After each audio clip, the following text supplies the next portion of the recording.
আমি চলচ্চিত্র ভালোবাসি, আমি না দেখলে অন্যরা কেন দেখবে? বাইরে যখন সাধারণ মানুষের সাথে থাকি আমার কাছে মনে হয় আমিও সাধারণ মানুষই। কাজ ছাড়া আমি আসলে ওরকম নায়িকা শুধু ব্যক্তিত্ব নিয়ে সবার মধ্যে চলাফেরা করি না। নার্ভাসও হয় নাই, বাট রাগ হতো। মান্না ভাই দেখলে তাই পিছিয়ে দিকে, তখন আমি বলতো আমি কি পিছিয়ে নাকি, আমি কত লম্বা? তো ভাইয়া বলতো তাই 56তম নায়িকা, তো তুই পিছিয়ে না তো কে পিছিয়ে, এরকম করতো। আর ওরকম ভয় লাগেনি, কারণ উনি এতই ফ্রেন্ডলি ছিল।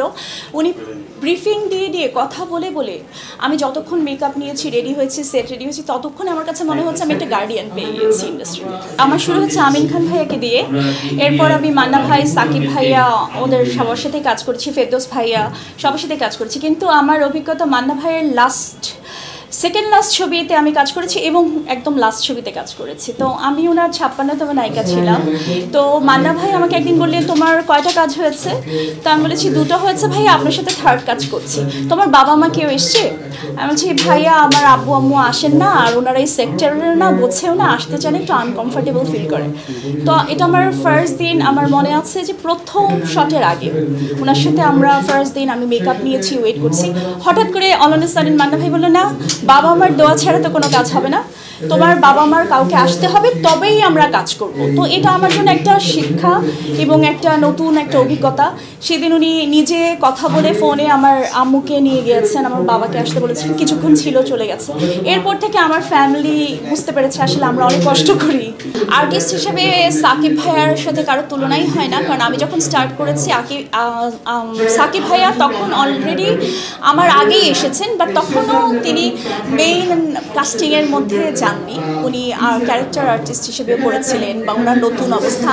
আমি হয়তো বা তখন শুরু করেছি, আমি ওনাকে পেয়েছি যে উনি অনেক কম্প্রোমাইজিং, উনি মেকআপ নিয়েছে, বসে আছে, আমাদের সাথে কথা বলছে।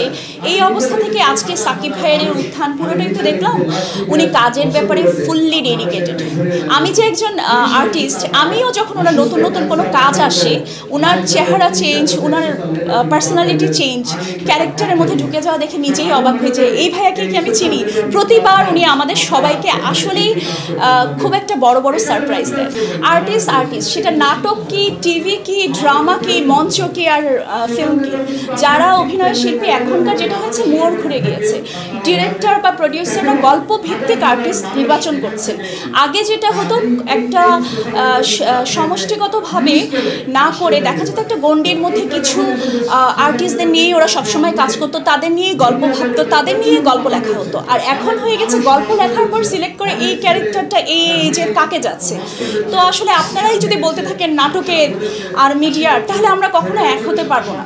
বা আমাদের এখনকার যারা সিনিয়র আছে তারা কখনো এক হতে পারবে না। তারা বলবে টিভির ছবি আর এটা আমাদের একেবারে মেইন স্ট্রিমের ছবি। আসলে সব ছবি তো ছবি, দর্শক না হলে হলে গিয়ে দেখবে কেন?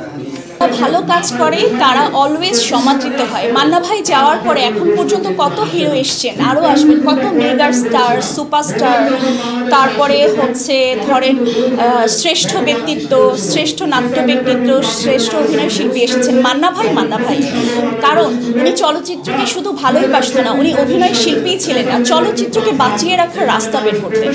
সোশ্যাল একটা ছবি, সোশ্যাল ড্রামা, সেখানে সব ধরনের শিল্পীদের একটা মেলবন্ধন দেখতে পাবেন এবং খুবই ভালো একটা গল্পের এখনকার যে মৌলিক গল্পগুলো আছে, জীবনভিত্তিক গল্প, সেইগুলো নিয়ে আসলে কাজ করা হয়েছে।